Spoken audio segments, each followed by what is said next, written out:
Nos domínios da mediunidade, capítulo 26, Psicometria. O rápido curso de aprendizagem que vínhamos realizando atingia a sua fase final. Aulus não dispunha de tempo para favorecer-nos com experiências mais amplas. Era um trabalhador comprometido em serviços diversos.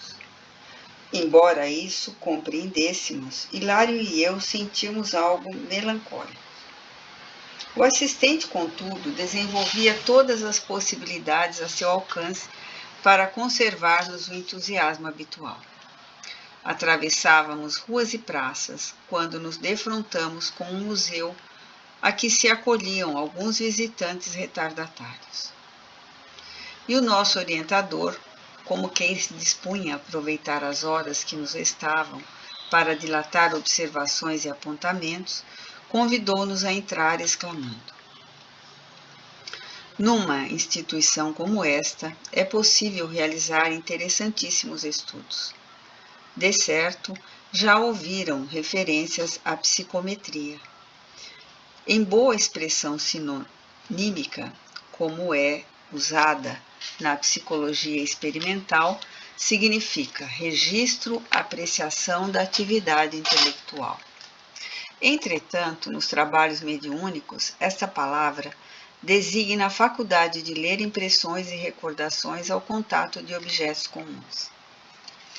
Passamos por longo portal e no interior do edifício reparamos que muitas entidades desencarnadas iam e vinham de mistura com as pessoas que observavam utilidades de outro tempo com crescente admiração.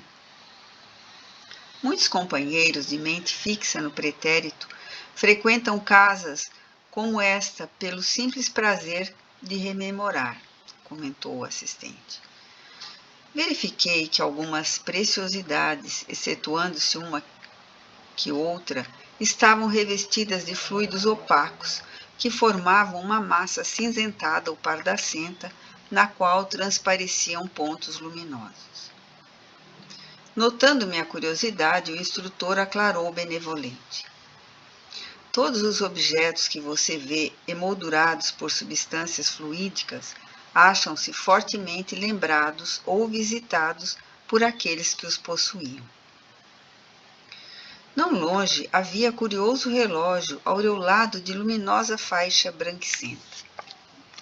Aulus recomendou-me tocá-lo e quase instantaneamente me assomou aos olhos mentais linda reunião familiar, em que venerando casal se entretinha a palestrar com 4 jovens em pleno viço primaveril.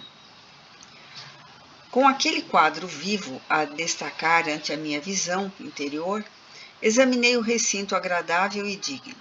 O mobiliário austríaco imprimia sobriedade e nobreza ao conjunto, que jarrões de flores e telas valiosas enfeitavam. O relógio lá se encontrava, dominando o ambiente do cimo de velha parede caprichosamente adornada. Registrando minha surpresa, o assistente adiantou: percebo a imagem sem o toque direto. O relógio pertenceu à respeitável família do século passado. Conserva as formas, pensamentos do casal que o adquiriu e que de quando em quando visita o museu para a alegria de recordar. É um objeto animado pelas reminiscências de seus antigos possuidores, reminiscências que se reavivam no tempo por meio dos laços espirituais que ainda sustentam em torno do círculo afetivo que deixaram. Hilário tateou a preciosidade e falou: isso quer dizer que vemos imagens aqui impressas por eles por intermédio de vibrações? Justamente, confirmou o orientador.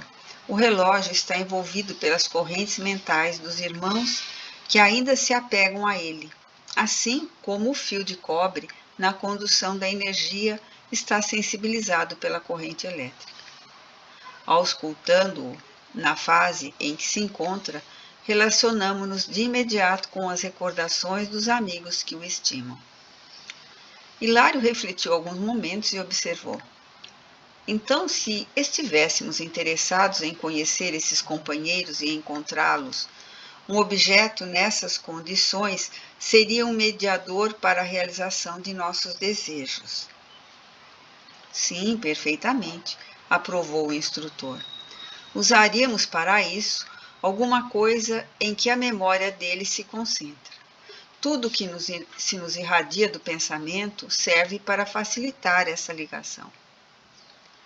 Muito importante o estudo da força mental, considerei por forte impressão. Aulo sorriu e comentou. O pensamento espalha nossas próprias emanações em toda a parte que se projeta. Deixamos vestígios espirituais onde arremessamos os raios de nossa mente, assim como o animal deixa no próprio rastro o odor que lhe é característico, tornando-se por esse motivo facilmente abordável pela sensibilidade olfativa do cão. Quando libertados do corpo denso, aguçam-se-nos os sentidos, e em razão disso podemos atender sem dificuldade a esses fenômenos dentro da esfera em que nos limitam as possibilidades evolutivas. Somos desse modo induzidos a crer, considerou meu companheiro, que não dispomos de recursos para alcançar o pensamento daqueles que se fizeram superiores a nós. Sim, aqueles que atingiram uma elevação que não somos capazes de imaginar, remontaram a outros planos, transcendendo-nos a modo de expressão e de ser. O pensamento deles vibra em outra frequência. Naturalmente, podem acompanhar-nos e auxiliar-nos, porque a lei que o superior vem ao inferior, quando queira. Contudo, por nossa vez, não nos é facultado segui-lo. O assistente refletiu um instante e prosseguiu. Simbolizemos para discernir. O que ocorre entre eles e nós acontece entre nós e os seres que nos localizam à retaguarda. Podemos, por exemplo, cuidar dos interesses das tribos primitivas ou retardadas, sem que elas consigam fazer o mesmo em nosso favor. Penetramos os costumes e conhecimentos da Taba, sem que a Taba entenda patavina de nosso edifício cultural. O pensamento nos condiciona ao círculo em que devemos ou merecemos viver. E, só ao preço de esforço próprio ou de segura evolução, logramos aperfeiçoá-lo, superando limitações para fazê-lo liberar em esferas superiores. O assistente fitou-nos com bondade e acrescentou. No entanto, evitemos digressões em desacordo com os nossos objetivos essenciais.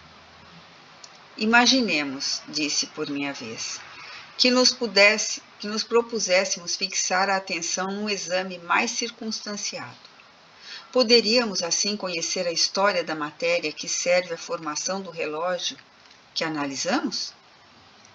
Sem dúvida, isso demandaria mais trabalho, mais tempo. Contudo, a iniciativa é perfeitamente viável. Cada objeto, então, concluiu Hilário, pode ser um mediador para entrarmos em relação com as pessoas que se interessam por ele e um registro de fatos da natureza. Sem mais nem menos, confirmou Aulus, seguro de si. Não podemos esquecer que o paleontologista pode reconstituir determinadas peças da fauna pré-histórica por um simples osso encontrado a esmo. Quando se nos apura a sensibilidade de maneira mais intensiva, em simples objetos relegados ao abandono, podemos surpreender expressivos traços das pessoas que os retiveram ou dos sucessos que foram testemunhas, por meio das vibrações que eles guardam consigo. E no sorriso, ajuntou.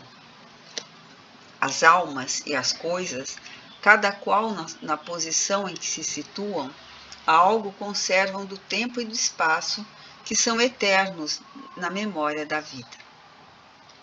Logo após, detivemo-nos a estudar a primorosa tela do século XVIII, que não apresentava qualquer sinal de moldura fluídica. Efetivamente, era uma preciosidade isolada. Por ela, não nos foi possível estabelecer qualquer contato espiritual de natureza exterior. Aulus assumiu a atitude do professor benevolente, que lhe era peculiar, e explicou. Pesquisado mais intimamente, este quadro será interessante registro. oferecendo-nos informações acerca dos ingredientes que o constituem. Entretanto, não funciona como mediador de relações espirituais, por achar-se plenamente esquecido pelo autor e por aqueles que provavelmente o possuíram. Avançamos mais além. Ao lado da extensa galeria, 2 cavalheiros e 3 damas admiravam um singular espelho, junto do qual se mantinha uma jovem desencarnada com expressão de grande tristeza. Uma das senhoras teve palavras elogiosas para a beleza da moldura, e a moça, na feição de sentinela irritada, aproximou-se, tateando-lhe os ombros.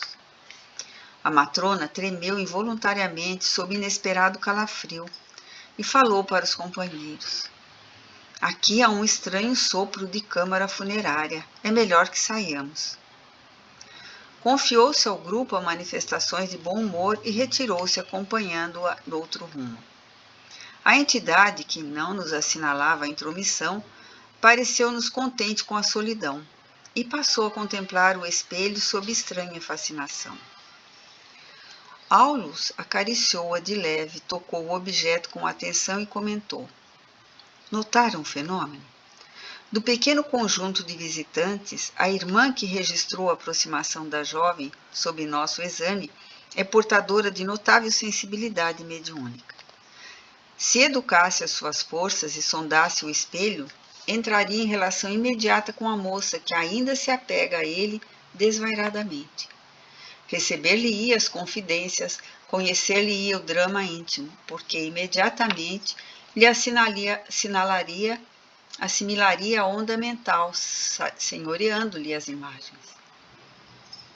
Hilário, incapaz de sofrear as curiosidades que nos esfogueavam o cérebro, indagou sobre a moça. Que fazia ali naquele túmulo de recordações? Por que se interessava com tanta ânsia por um simples espelho sem maior significação?